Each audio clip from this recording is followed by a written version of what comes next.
Welcome back to the This, That, and the Other show. This is episode number 3, and earlier this week we asked you on Instagram what topic you would like us to talk about today, and the numbers showed us that you guys want to hear about temptation, which is very interesting. That's a hard topic. Yeah, we're going to talk about temptation a little bit. We're going to drill down on a couple of things because we just don't have the time to deal with every single temptation. But I think what we'll do at the end is wrap it up, and what we say there will kind of make sense and help set you up for success.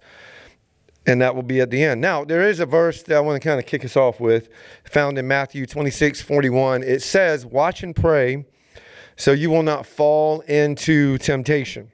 The spirit is willing, but the flesh is weak."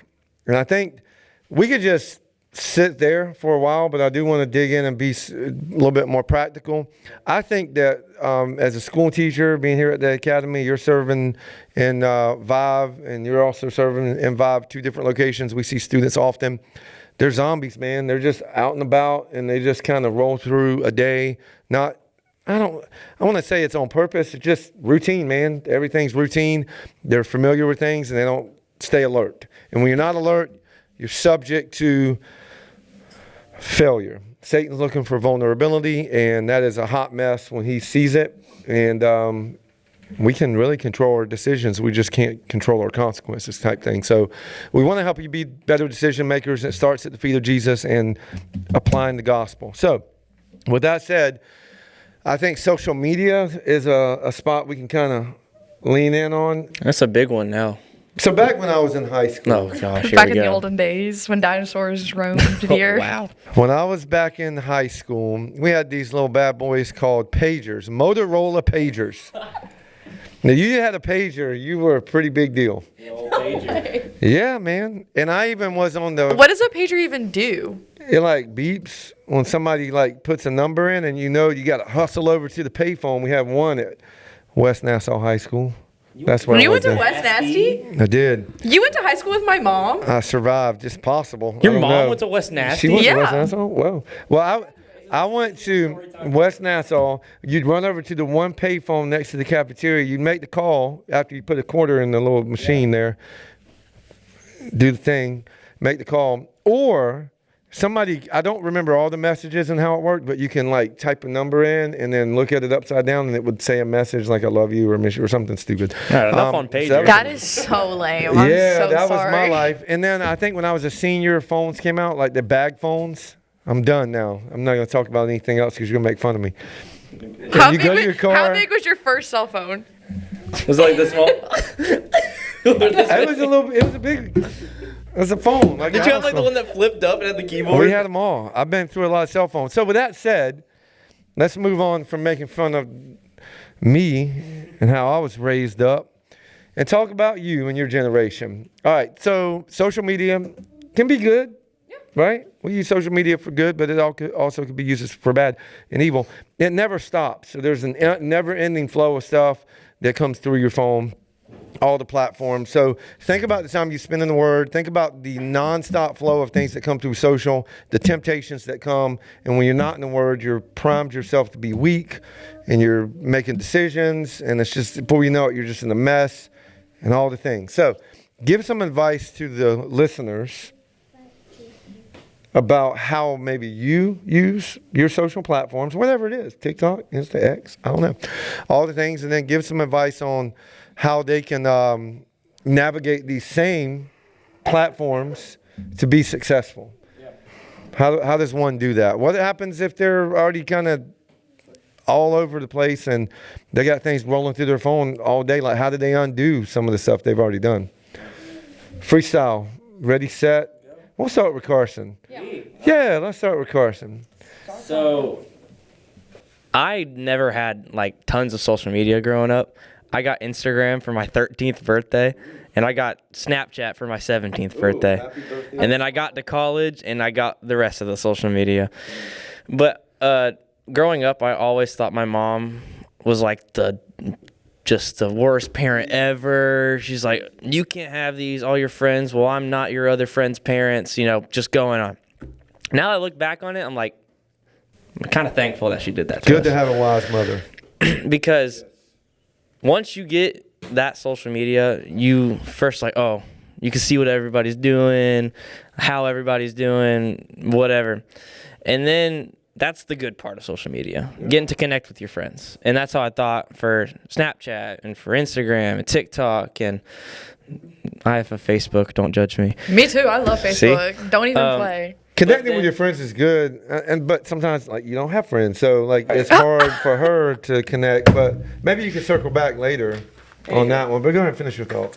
But then you can quickly realize that social media can really hurt you and your reputation. And I learned that super quickly. Seeing, certain videos that, I didn't want to see was because like a lustful eye at 13 years old is not going to be the best thing ever.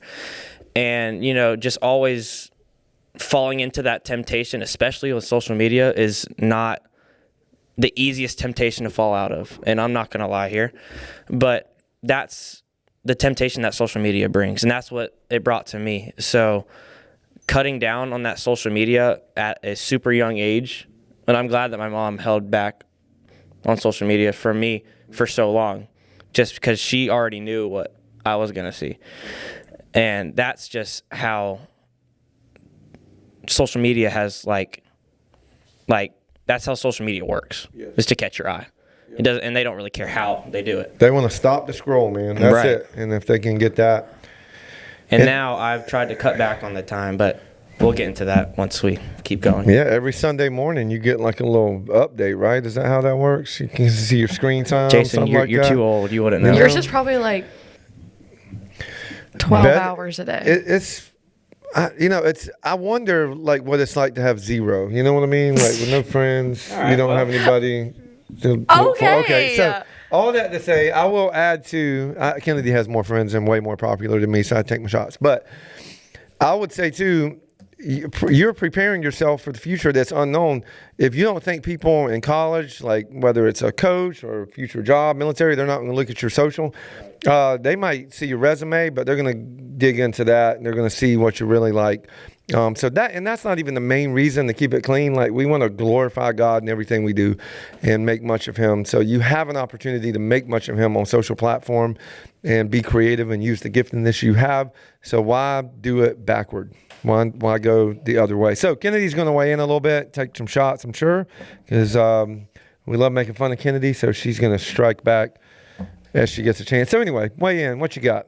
So I got social media when I was 12. No, Instagram when I was 11, Snapchat when I was 12, which is like then all my friends already had it. Like I was one of the last of my friends to get social media and I was only 12.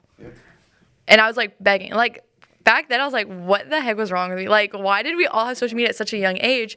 But I thought about it back then all it was like you saw what your friends were doing and you posted whatever you wanted. I had some pretty embarrassing posts, which are no longer up, thank goodness. But like you would literally post like what you got from Starbucks or like stupid stuff. If we get a certain amount of likes on this video, Kennedy will post it on the Instagram page. Maybe. No. It's maybe. No. Seems harmless, but it's evolved over the years. So we know that social platforms are very dangerous. Very dangerous can be, but man, they can expand your reach if good. They can expand your reach for bad too, and you don't want that. But just think of your reach and how it can expand for the gospel and how the kingdom can be advanced through your creativity. Now, anything else to say about social platforms before I move on to the next temptation? I would just say that you don't know who's on social media. You don't know who, like, don't go adding. This is for my girls, since I'm the only girl representation here.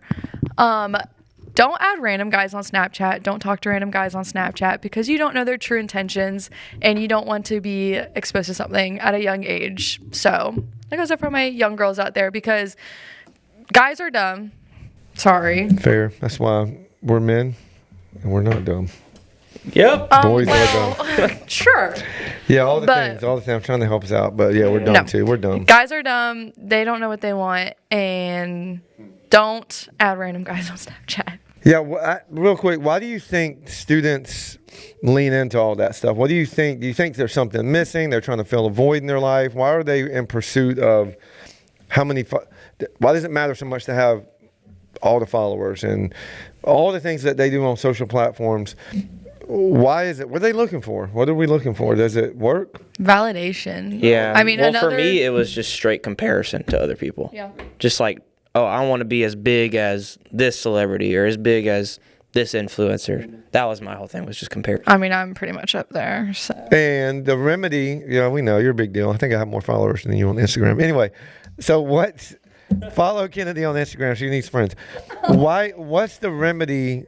Like if you're feeling some kind of way, like all the comparison, all the things that we can name, this is why I'm in pursuit of doing all the things I'm doing on social platform, the people I follow, the things I do that I know I shouldn't do, the accounts I have that my parents don't know I have, all the things that happen.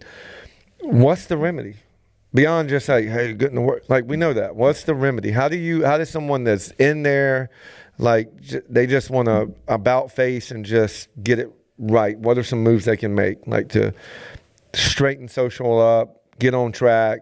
How do they reboot? Delete what you don't need. It's hard. That's good.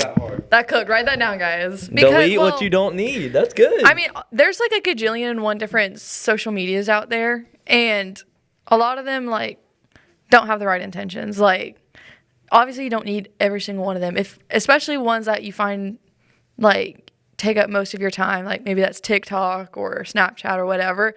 Like even like you don't have to delete it forever. Take a week off or something, and like just see how that, believe it or not, life does go on without social media. Yep. And you find yourself not. So at the beginning of the year, I did a week off social media. Yeah. And I just I was bored at first, yeah, but like by the time I like re-downloaded everything, like even now, like I don't find myself going on TikTok as much or like Instagram as much because like I don't even have that need. I don't have that temptation to go on in all my free time. And even like taking a little break is good. Try that, students. Try taking a break and just see what happens. I dare you. And see. And another thing is, we're not trying to say that we are these perfect humans who are never. I'm pretty close. Anyhow, we're not like these perfect humans who are just never on social media. Like, I can still tell you that I still struggle with being on social media for way too long, for hours. And we're not trying to come on here to say, oh, social media is terrible for you. You should never use it. It's just be careful. Delete what you don't need. Be careful and don't let the temptations get in the way of what your path is for God. Yeah. Be alert, people. Be alert. All right. So with that said, we wanted to kind of talk a little bit about academics too, but I think we might do another episode on that. I want to kind of lean in a little bit real quick on some how to be more successful in life. And I think when you get to the feet of Jesus and you are really adamant and passionate about cleaning up social media and all the other things, but we talked about social media today. You're like going to do a quick reboot. I think that there are some things that come along with that. And if you're successful, you're in the Word, it's going to cover the void you're trying to get filled through social media. So with that said, what are some things real quick that they can use as advice to be more successful? Obviously, accountability is a good one.